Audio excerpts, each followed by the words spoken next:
Tolstoy की बड़ी प्रसिद्ध कथा है। ये बहुत बड़ी, बहुत अच्छी प्रीतिकर भी है।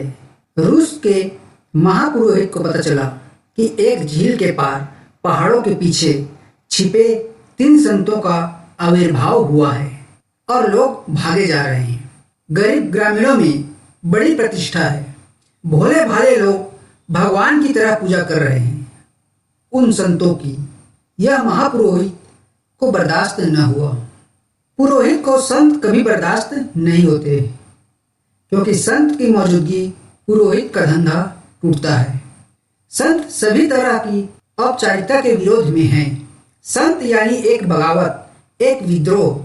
संत कभी भी गैर बगावती नहीं हो सकता। वे सरकारी संत हैं। अगर सरकारी संत कोई हो सकता है, संत तो विद्रोही ही होगा। सरकार और समाज और व्यवस्था हमेशा उससे अड़चन में ही होगी। पुरोहित घबराया और फिर उसने कहा कि यह बात समझ में नहीं आती, मेरी बिना स्वीकृति के कोई संत कैसे हो सकता है। ईसायत ने तो हद मुर्दा कर दी। वे संतत्व के लिए सर्टिफिकेट देते हैं चर्च से। वस्तुतः अंग्रेजी में जो संत हैं, सेंट, वह एक यूनानी शब्द से बनता है जिसका अर्थ होता है सेंक्टस। जिसको सैंक्शन मिल गया वह संत, जिसको अधिकारियों के द्वारा स्वीकृति मिल गई, प्रमाण पत्र मिल गया, वह संत। स्वीकृति मिल चुकी है, ऐसा लगता है। हम कौन हैं? बीच के दुकानदार हैं। तुम्हारा उससे सीधा संबंध हो गया। तुम हमें भूल जाओ और हमारे लिए भी प्रार्थना करना। जब तुम अब कहो कि तुम 3 हो, हम 3 हैं, तो अब कहना तुम 3 हो, हम 4 हैं। मुझे भी जोड़ देना, हम पर कृपा करो।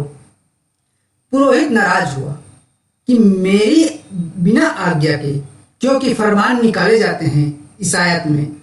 हर साल के कितने संत हो गए, फरमान में नाम होते हैं। इनका नाम तो निकला भी नहीं है, मगर खबरें रोज आती गई, भीड़ बढ़ती गई, शहरों से लोग जाने लगे, चर्चों में लोगों का आना कम हो गया। संतों ने दीवानगी पैदा कर दी। आखिर पुरोहित को भी जाना पड़ा। देखना तो चाहिए।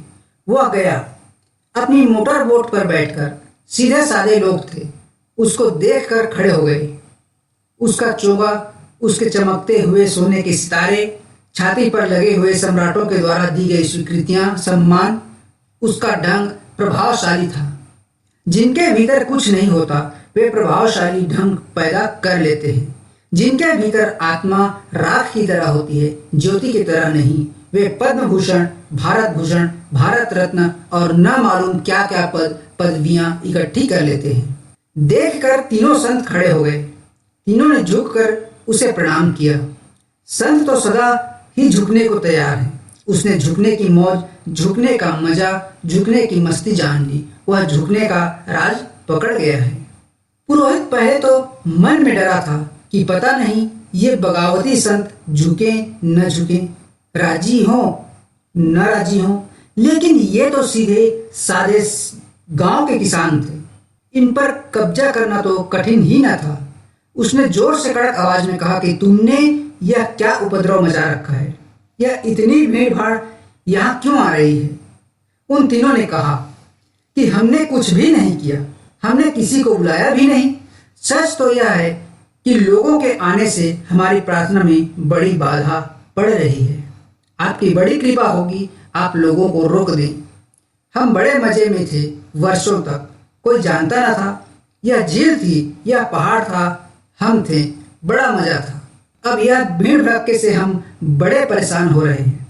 आपकी बड़ी कृपा होगी और हम कोई संत वगैरह नहीं हैं, मगर हम कितना ही कहें, लोग मानते ही नहीं। जितना हम कहते हैं कि हम नहीं हैं, उतनी भीड़ बढ़ती जा रही है। महापुरोहित स्वस्थ हुआ। उसने कहा, कोई चिंता के योग्य नहीं है, ये तो बड़े साधारण से लोग हैं। उनको कहा, प्रार्थना में बाधा पड़ती थी, क्या प्रार्थना करते थे? तो वे तीनों जरा शर्माए। उन्होंने कहा कि अब आप यह मत पूछो, क्योंकि हम बेपढ़े लिखे हैं, प्रार्थना करना हमें आता नहीं और हमने किसी से प्रार्थना सीखी भी नहीं है। हम बिल्कुल गंवार हैं। आप इसमें पक्के रहो और हमने अपनी ही एक प्रार्थना बना ली है। तब पुरोहित और नाराज हुआ कि यह भी कभी तुमने सुना कि प्रार्थना और हर कोई बना ले? चर्च की प्रार्थना सुनिश्चित है। तुम ईसाई हो। उन्होंने कहा कि निश्चित।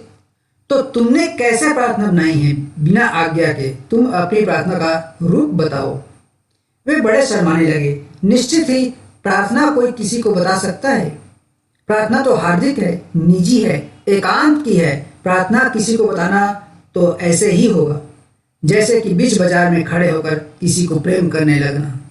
वह बात बेहूदी होगी, अशोभनीय होगी।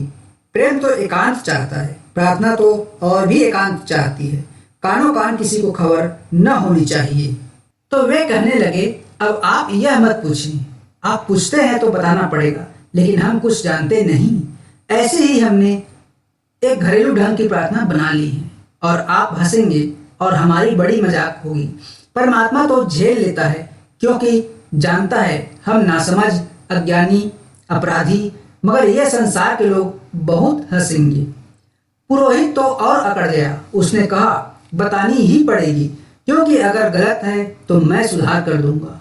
अगर बिल्कुल गलत है तो तुम्हें ठीक ठीक प्रार्थना स्वीकृत चर्च के द्वारा वह मैं तुम्हें दे दूंगा। तुम बोलो। तो वह नहीं माना। तो वे बोले, उन्होंने एक छोटी सी प्रार्थना बना ली थी।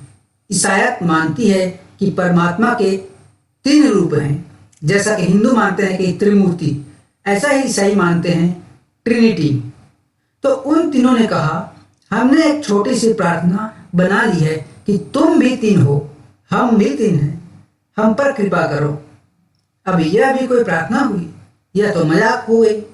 तुम भी 3, हम भी 3, वे भी 3 ही हैं, वे भी 3 ही हैं, वे भी 3 ही थे।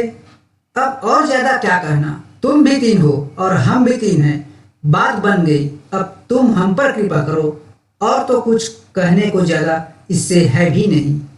पुरोहित को भी हंसी आ गई, गंभीरता टूट गई। उसने कहा, हद ना समझ हो तुम लोग, अब दोबारा यह मत करना।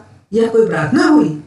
उसने लंबी प्रार्थना जो चर्च की स्वीकृत प्रार्थना थी उनको कही, सुनी। उन्होंने बड़े भाव से पर कहा, बहुत लंबी है, हम भूल जाएंगे, आप फिर एक दफा कह दो। फिर उसने कही। फिर भी वे बोले कि कृपा होगी बड़ी, एक दफा और दोहरा दो, क्योंकि हमें याद हो जाए। कहीं कोई शब्द भूल हो गए या गड़बड़ हो गई तो हम फंसेंगे। अभी तक जो भूल हुई अब आगे तो ना हो।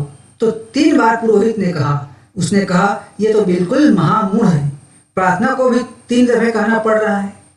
बिल्कुल ठीक व्यवस्थित करके सब बड़ा प्रसन्न होकर के 3 भटकों को मार्ग पर ले आया। सिर्फ मूढ़ ही भटकों को मार्ग पर लाने का ख्याल रखते हैं। सिर्फ मूढ़ ही सोचते हैं कि लोग भटक रहे हैं, उनको मार्ग पर लाना है। लेकिन पुरोहित अगड़ा हुआ, प्रसन्नचित्त कि आना व्यर्थ न हुआ, यात्रा सार्थक हुई। अब यह उपद्रव बंद हुआ। जाकर कह देगा कि ये भी कोई संत हैं, ये तो गांव के गंवार हैं। लेकिन पुरोहित जब मध्य झील में था और बड़े प्रसन्न मन से लौट रहा था, एक बड़ा काम करके उस प्रार्थना को 3 संतों को सिखा कर लौट रहा था, जिसको करना वह खुद भी नहीं जानता है, जो उसने कभी नहीं की। प्रार्थना शब्द दोहराए हैं, कंठस्थ हैं। काश प्रार्थना शब्दों में होती, बड़ा सरल हो जाता। बीच झील में था कि घबराकर उसने देखा, पीछे एक तूफान की तरह कुछ आ रहा है। समझ में ना आया, नाविक भी समझ न पाए कि ऐसा कभी देखा नहीं। इस झील में ऐसा कभी होता नहीं। यह क्या हो रहा है?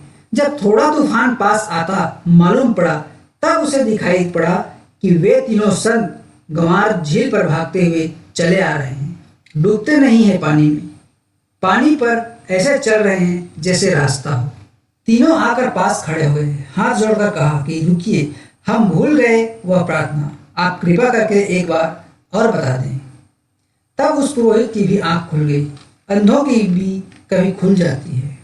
यह देखकर महिमावान रूप उसे समझ में आया कि मूढ़ कौन है, ये गंवार है या मैं गंवार हूँ। इस बार वह झुका उनके चरणों में। उसने कहा, मुझे माफ कर दो, तुम्हारी प्रार्थना पुरानी ही ठीक है, हमारी स्वीकृति की जरूरत नहीं। उसकी स्वीकृति मिल चुकी है। ऐसा लगता है हम कौन हैं? बीच के दुकानदार हैं।